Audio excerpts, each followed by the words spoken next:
ചില സമയത്തൊക്കെ മടി നല്ലതാ തോന്നും കേട്ടോ. ഈ ഇടയിലൊരു ദിവസം ഞാൻ ഒറ്റയ്ക്ക് ഉണ്ടായിരുന്നല്ലോ, നോക്കുമ്പോൾ വലുതായിട്ട് കുക്ക് ചെയ്യാനൊന്നും മൂടില്ല കേട്ടോ. അപ്പം ഉണ്ടാക്കിയൊരു ഡിഷായിരുന്നേ. അതിനായിട്ട് ഇതാ ഒരു കാവത്തിൻ്റെ ഒരു പീസ് എടുത്തു, 2-3 ചെറുകിഴങ്ങുണ്ടായിരുന്നു, ഇതൊക്കെ ടെറസിൽ നിന്ന് കിട്ടിയത് കേട്ടോ. പിന്നെ ഇതാ ഒരു പീസ് കപ്പയും കൂടി എടുത്തു, അതൊക്കെ തോല് കളഞ്ഞ് ചെറുതായി കട്ട് ചെയ്തെടുത്തു. പിന്നെ ഇതാ കുറച്ച് നമ്മുടെ വെള്ളപ്പയറെടുത്ത് സോക്ക് ചെയ്തിട്ടുണ്ടായിരുന്നു കേട്ടോ. പിന്നെ ഒരു കുക്കർ എടുത്തു, കുക്കറിലേക്ക് ഒരു 1/2 കപ്പ് ഗോതമ്പ് അരിയാണ് ഇട്ട് കൊടുത്തത്.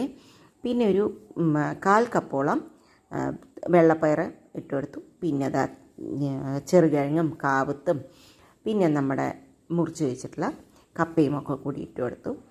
എന്നിട്ട് അതിലേക്ക് ഒരു 2 കപ്പോളം നല്ലോണം കുറച്ച് വെള്ളം ഒഴിച്ചിരുന്നു, കാരണം 2 കപ്പ് വെള്ളം ഒഴിച്ചു. പിന്നെ ഒരു 4 ചീനിമുളക് മുറിച്ചിട്ടിട്ട്, ഈ ചീനിമുളകിന് വലിയ എരിവില്ല, അതുകൊണ്ടാണ് 4 ഇട്ടത്.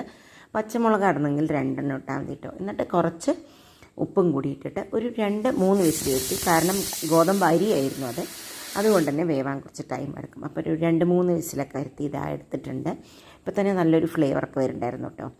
കിഴങ്ങുകളും ഒക്കെ നന്നായി വെന്തിട്ടുണ്ട്. ഇനി ഇതിലേക്ക് തേങ്ങയൊന്നും ചിരകാൻ വയ്യാത്തതുകൊണ്ട് തന്നെ കുറച്ച് തേങ്ങാപ്പാൽ, ഒരു 1/2 കപ്പ് തേങ്ങാപ്പാലും കൂടി ഒഴിച്ച് കൊടുത്തിട്ടുണ്ട്. കുറച്ച് തിക്കായിട്ടുള്ള തേങ്ങാപ്പാലാണ് ഒഴിച്ചത്.